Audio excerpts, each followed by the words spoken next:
Olá, queridos irmãos e irmãs. Eu sou o pastor Valberli Lima e hoje tenho a honra de conduzi-los por um profundo estudo sobre a filosofia da religião e a sua relação com a fé cristã. Vamos explorar as reflexões de grandes pensadores e teólogos ao longo dos séculos e como a fé e a razão se encontram em nossa caminhada com Deus. Mas antes de começarmos, quero fazer um pedido especial a você. Se essa mensagem e esse conteúdo têm sido uma bênção em sua vida, inscreva-se no nosso canal, deixe seu like e ative as notificações. Esses pequenos atos são gestos de amor que ajudam a levar a palavra de Deus mais longe, tocando vidas e promovendo a evangelização de muitas almas que precisam ouvir essa mensagem. E se você deseja fazer parte dessa missão de forma ainda mais ativa, considere se tornar um membro do nosso canal. Isso nos permite continuar produzindo conteúdos edificantes e alcançando cada vez mais pessoas com a mensagem do Evangelho. Conto com você nessa jornada. Que o Senhor abençoe cada passo seu e que possamos juntos crescer em conhecimento e fé. Agora vamos mergulhar no tema de hoje e descobrir como a filosofia e a teologia se entrelaçam na busca por entender a presença divina. Amém. Neste vídeo, exploramos a complexa relação entre filosofia e fé cristã, analisando como grandes pensadores, como Calvino, Lutero e Wesley, integraram ou questionaram o papel da razão e da filosofia em suas teologias. Discuta como a filosofia da religião se desenvolveu desde o século XVIII e como diferentes correntes de pensamento influenciaram a reflexão teológica cristã.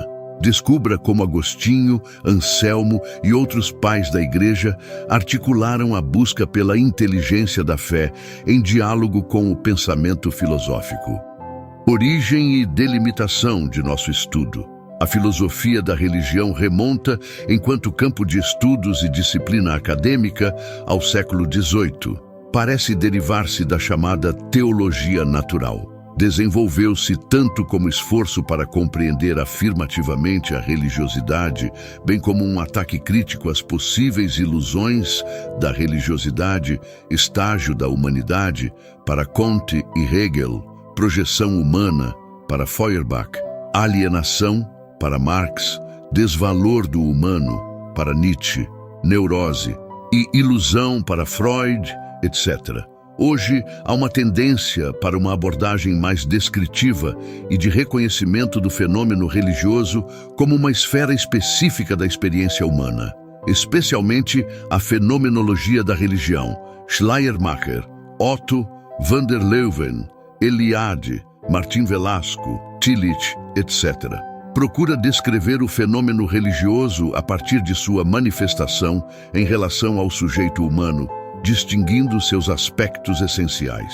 Dentre as múltiplas possibilidades de entendermos o que seja filosofia da religião, vamos privilegiar aquela que afirma ser uma reflexão descritiva da experiência humana de Deus ou do divino em seus muitos modos de manifestação. Os temas da filosofia da religião são imensamente variados. Aborda as expressões históricas das várias religiões, como os relatos míticos, os rituais, os símbolos, etc. Como não podemos abordar todos, vamos selecionar o que mais diretamente se reporta à teologia cristã. Um dos temas escolhidos é o da relação entre fé e reflexão filosófica. O outro é o tema da experiência com Deus que os filósofos revelam em suas filosofias. Assim, restringimos o campo de nosso estudo. Filosofia e fé cristã. Para Calvino, o conhecimento de Deus e o conhecimento de si mesmo estão entrelaçados. Calvino se inspira em Agostinho. Ele começa as instituições da religião cristã com a célebre expressão: quase toda a doutrina cristã pode reduzir-se a duas coisas: ao conhecimento de Deus e ao conhecimento de nós mesmos. E acrescenta: em conhecendo Deus, cada um a si se conhece, pois o conhecimento de nós mesmos nos aguilhoa a conhecer Deus. Mas devemos ser levados pela mão para conhecê-lo. Referência. Calvino defende a ideia de uma sabedoria cristã e de uma filosofia cristã, mas recusa a razão entregue a si mesma, o racionalismo moderno que se anunciava, como uma ameaça à fé. Muitos filósofos cristãos perguntaram se existe uma filosofia cristã ou se devemos buscar na reflexão filosófica maiores luzes para o crer. Alguns responderam que não. Tertuliano, Lutero, muitos responderam que sim. Orígenes, Justino, Gregório de Nissa, Agostinho, Tomás de Aquino, Calvino, Wesley. Inegavelmente existe um imenso acervo de obras filosófico-teológicas dos mais volumosos e mais ricos do mundo, Corpus Philosophicum Christianum. De início, devemos esclarecer que nem a filosofia nem a teologia cristã pretendem provar a veracidade da fé, ou sequer confirmá-la, o que contraria a própria dimensão de mistério que acompanha a fé. Toda prova da existência de Deus implica na aceitação de pressupostos e concepções que são próprios de uma época, concepção de natureza, de razão, de pessoa, etc. Deus em busca do homem. Embora alguns tentem provar a existência de Deus, esse não é o principal objetivo da aproximação entre fé e filosofia.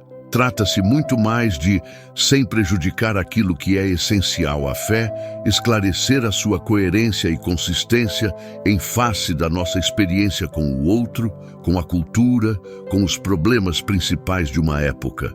Nem a teologia, nem a filosofia podem dar motivos exclusivamente racionais para crer. A fé tem princípios que lhe são próprios. Por isso, as provas da existência de Deus são sempre questionáveis ou insuficientes. Para a reflexão cristã, a busca de Deus tem muito mais sentido depois do reconhecimento de que Deus nos buscou primeiro. A fé tem uma luz própria, na totalidade da experiência da vida e suas relações, que leva as pessoas a reconhecerem e a confessarem a experiência de Deus em Cristo e pelo Espírito. A confissão é a inteligência primeira e originária da fé, e sua linguagem primeira é o culto, e a sua atitude nesse reconhecimento é a adoração. A vida ativa se traduz em seguimento e na prática do testemunho em suas múltiplas formas. Essa é sua inteligência primeira. A mensagem cristã, nesse nível, não se confunde em nada com uma filosofia. Mas a fé busca inteligência de si mesma. A fé busca inteligência na reflexão e no diálogo com outras esferas de compreensão e de busca de sentido para a vida. 4. A fé não é filosofia, mas se abre para o conhecimento filosófico. Há uma divergência clássica na história de igreja sobre essa questão. A atitude favorável ao entrelaçamento da fé e da filosofia, que busca e necessita do conhecimento, é representada, entre outros, por Agostinho e Anselmo, que tipificam todos os pais da Igreja que desenvolveram uma teologia com a ajuda de uma filosofia de inspiração cristã. Daí as conhecidas fórmulas de Agostinho: credo ut intelligam, creio para entender, isto é, a fé é necessária para uma verdadeira inteligência da vida, da cultura, da história e do mundo e da filosofia mesma. E de Anselmo, fides quaerens intellectum. A fé busca a inteligência, isto é, a fé traz com ela um impulso natural para se esclarecer pela inteligência, especialmente a teologia e a filosofia. A verdade primeira e divina da fé não é um pensamento ou uma filosofia ou a inteligência humana que possamos ter de Deus, mas a fé se abre para o conhecimento. A fé, intuição por força da graça, movimento e impulso divino em nós, luz por iniciativa divina da revelação, constrange-nos a unir esse movimento com a nossa inteligência e prolonga-se em nosso conhecimento, ainda que não dependa dele para existir em sua forma primeira. A fé busca sua expressão no culto, na ação e no conhecimento. Um dos ideais mais profundos dos pais da Igreja era o de unir amor e conhecimento. Esse era o desejo dos irmãos Wesley, expresso no famoso hino: queremos unir essas duas coisas há tanto tempo separadas, o amor e o conhecimento, a graça e a sabedoria, a fé e a ciência. Referência: Mas essa posição não existiu sem contestação. Um de seus opositores clássicos foi Tertuliano, em sua fórmula Credo Guia Absurdum, creio porque é absurdo. Esse modo de ver a fé a coloca em oposição à razão e se trata mais de uma resposta ao pagão que dizia não creio porque é absurdo. A fé é, em sua expressão primeira, um escândalo para a razão, como escreveu o apóstolo Paulo. Porém, essa tensão entre fé e razão possui diferentes níveis. Em outros níveis, ela é fundamental para um bom relacionamento da fé com as outras instâncias da vida que requerem mediações reflexivas. Afirmar uma oposição entre fé e razão em todos os níveis é uma contradição. Toda reflexão ou interpretação bíblica, toda análise teológica, toda afirmação do conhecimento da fé em palavra envolve tanto o conteúdo originário da fé quanto a reflexão sobre ele. A inteligência humana não pode ser recusada radicalmente.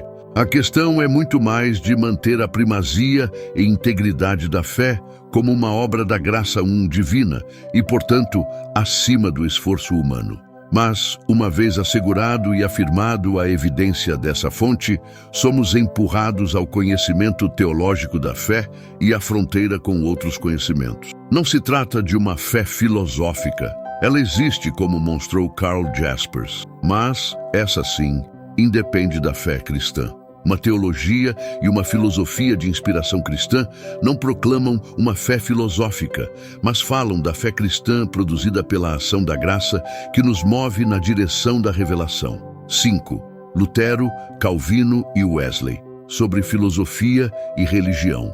Nessa tarefa, a teologia e a filosofia cristãs têm sido ajudadas e têm ajudado, como parceiras, a problematização filosófica e a consciência científica da realidade, como também têm cometido equívocos enormes, como não se lembrar das condenações das ciências de Galileu, Servet, Bruno, Freud, Darwin e tantos outros. No protestantismo, a filosofia cristã sofreu igualmente as mesmas querelas e questionamentos. Houve os que a deram como uma necessidade e os que a atacaram como uma ameaça. Assim, Lutero manifestou uma profunda desconfiança da razão e da liberdade humana. Pensou que a afirmação do princípio absoluto da luz da fé e da palavra de Deus impunha uma humilhação da razão. Exemplo disso está em uma das suas melhores obras, de servo-arbítrio. Entretanto, Lutero não desqualifica inteiramente a razão que se deixa conformar pela graça e pela palavra, e cita muitos pais da Igreja com aprovação quando usam a filosofia subjugada pela fé. Calvino foi mais humanista e filósofo que Lutero. Reconhecendo a iniciativa divina na produção do conhecimento e das evidências da fé, adotou uma posição semelhante à de Agostinho. Tanto Lutero quanto Calvino foram muito influenciados pelo agostinismo e pela filosofia de Guilherme de Ockham, por intermédio de discípulos deste. Para Calvino, a razão é necessária à fé. Já Wesley teve uma avaliação francamente positiva da razão desde que bem usada. Não hesitou em colocar a teologia natural, teologia da criação, e a razão como fontes da teologia ao lado da tradição patrística, da experiência pessoal e, no centro de tudo, a Bíblia. Wesley foi muito influenciado pelo empirismo inglês, como o de Locke, e valorizou a ciência e dedicou-se pessoalmente a cultivar o saber da medicina da época. Na base, foi mais humanista que os pioneiros da Reforma.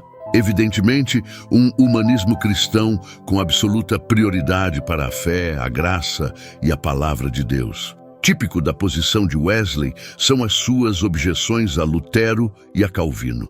Concorda com os dois nos pressupostos basilares de reforma, mas opõe-se a Lutero na sua concepção de santificação como um processo que se segue à fé e não se limita ao seu surgimento. A santificação implica em crescimento e em obras, e leva consigo um princípio de sinergia com a atuação de Deus e do homem. Um exemplo marcante dessa posição pode ser dado pela interpretação que Wesley dá de Romanos 8,16. O próprio Espírito dá testemunho com o nosso espírito de que somos filhos de Deus. Esse versículo é interpretado do seguinte modo: o testemunho do Espírito não violenta o nosso espírito, nossa liberdade, nossa razão. Ele dá testemunho com. Essa preposição é enfatizada por Wesley com o nosso espírito. O nosso espírito é livre e a autonomia da razão não é ofendida. E o sentido da palavra grega do texto, sim martíria, testemunho com. Wesley não dissolve a liberdade e a razão na fé, mas dá a primazia à fé e à palavra de Deus. O humanismo de Wesley e sua apreciação da razão e da liberdade são ilustrados pela sua aproximação com o arminianismo.